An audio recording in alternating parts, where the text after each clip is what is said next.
Boa noite, queridos amigos. Como vocês estão?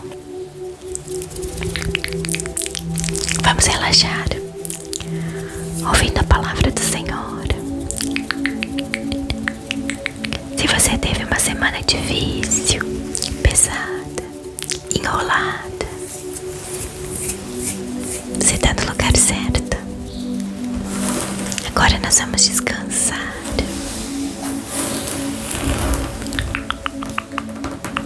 Para isso eu preciso que você se coloque numa posição confortável, sem nenhuma distração. Se quiser, pode colocar os fones de ouvido.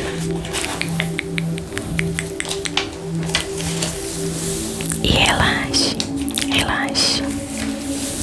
Esquece todos os problemas e vem comigo ouvir o que Deus tem para nós nessa noite. Hoje nós seguimos com a leitura do livro de Romanos, capítulo 4. Confiança e fé em Deus. Mas antes que você durma, deixe seu like. É muito importante aqui pro canal. Se possível, deixe um comentário. Eu amo ler os comentários de vocês. E se você está chegando aqui agora, se inscreve para não perder o nosso canal de vista. E assim você fica por dentro de todos os vídeos que a gente posta ao longo da semana. Bom, agora que você já se inscreveu e deixou o like, vamos começar. Romanos capítulo 4. Pois bem, como encaixar o que sabemos a respeito de Abraão, como nosso primeiro pai na fé, nessa nova maneira de enxergar as coisas? Se Abraão tivesse sido aprovado por Deus pelo que fez, ele poderia ter recebido crédito. Mas o que temos é a história de Deus, não a de Abraão.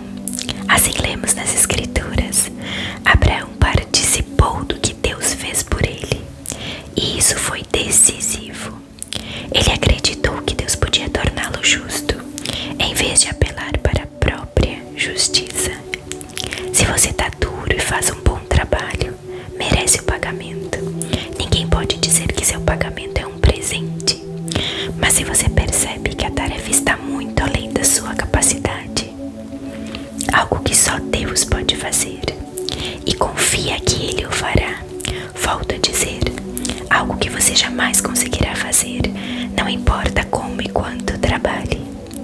Essa confiança em Deus é o que o deixa numa situação aceitável diante dele, por causa de Deus, pura graça. Davi confirma esse modo de ver as coisas ao afirmar que quem deixa Deus consertar a situação, sem insistir em querer fazer algo no processo, é um homem feliz.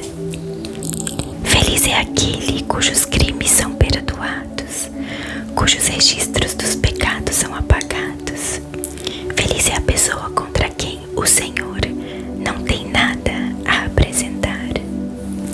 Vocês pensam que essa bênção é dada apenas para aqueles que guardam nossas tradições religiosas e são circuncidados? Acham que a bênção pode ser dada a alguém que nunca ouviu falar das nossas tradições, que não foi criado em nossa forma de devoção para com Deus? Todos nós concordamos em que foi por aceitar o que Deus fez por Abraão que ele foi declarado justo diante de Deus, não é?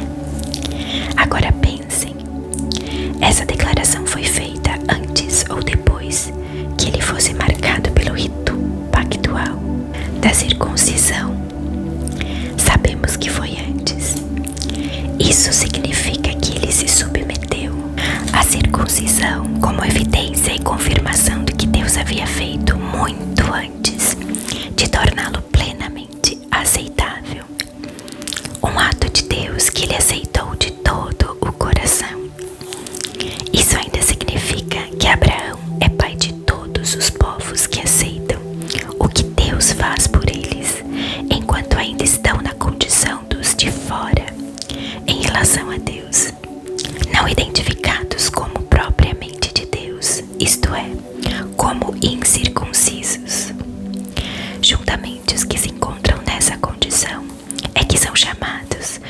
justificados por Deus e com Deus.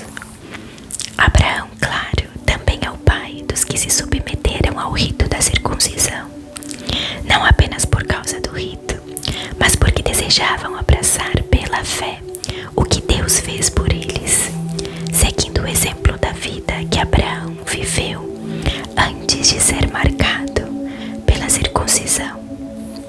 A famosa promessa de Deus a Abraão, que ele e seus descendentes possuiriam a terra, não foi feita em razão de algo que Abraão tenha feito ou viria a fazer.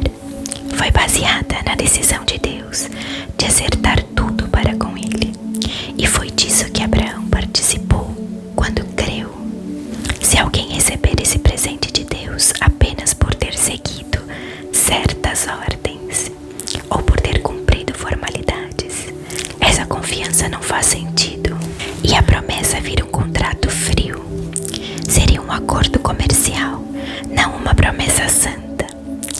Um contrato cheio de pormenores, elaborado por um advogado detalhista, pode resultar em obrigações que você jamais seria capaz de cumprir.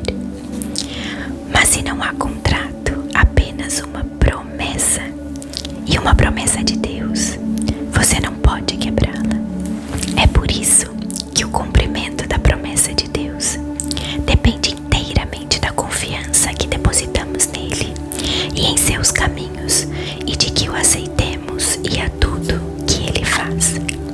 A promessa de Deus chega como um presente.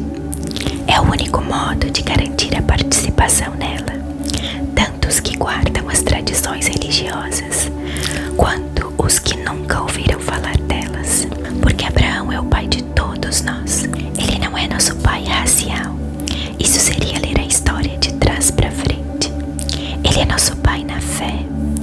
Chamamos Abraão de pai não porque Deus lhe tenha dado atenção, por ter vivido como santo, mas porque Deus agiu em Abraão quando ele não era ninguém. Não é o que lemos nas Escrituras que Deus diz a Abraão: farei de você pai de muitos povos. Abraão foi primeiro chamado de pai e depois se tornou pai, porque ousou acreditar que Deus faria o que somente Deus poderia fazer: levantar os mortos para a vida e com uma palavra trazer algo à existência a partir do nada. Não havia esperança, mas Abraão creu, decidido a viver não com base no que sabia que era incapaz de fazer, mas no que Deus disse que ele faria. Assim foi feito o pai de uma multidão de povos. O próprio Deus declarou: você terá uma grande família, Abraão. Abraão não ficou pensando em sua incapacidade, dizendo: sem chance, este corpo de 100 anos nunca vai gerar um filho. Ignorou décadas de infertilidade de Sara e foi persistente.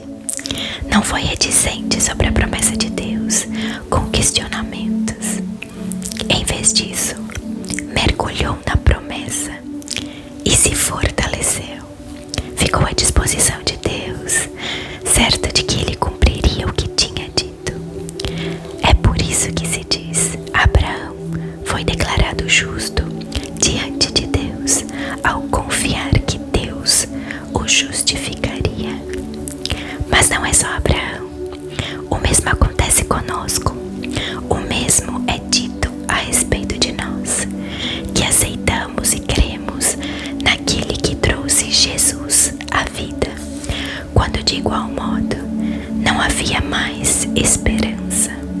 O Jesus que foi sacrificado fez-nos aceitáveis diante de Deus, tornou-nos justos perante Deus.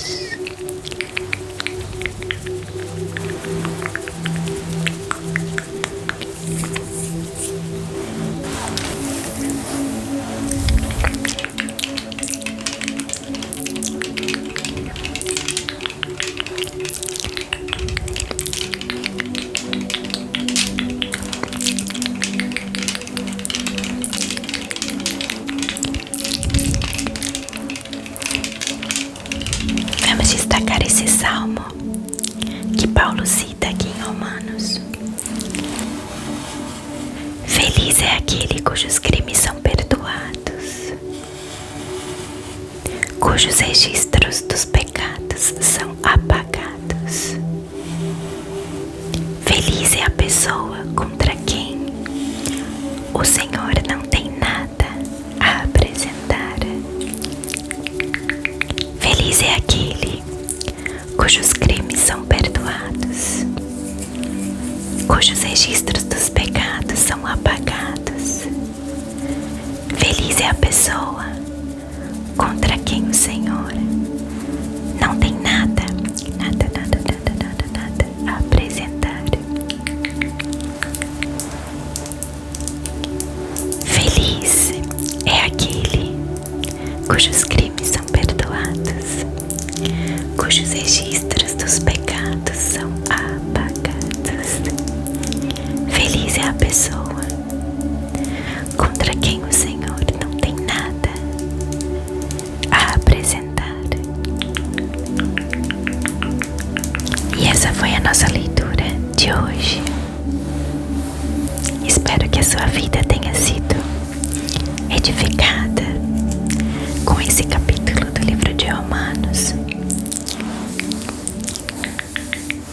e que essa palavra possa entrar no seu coração e na sua mente.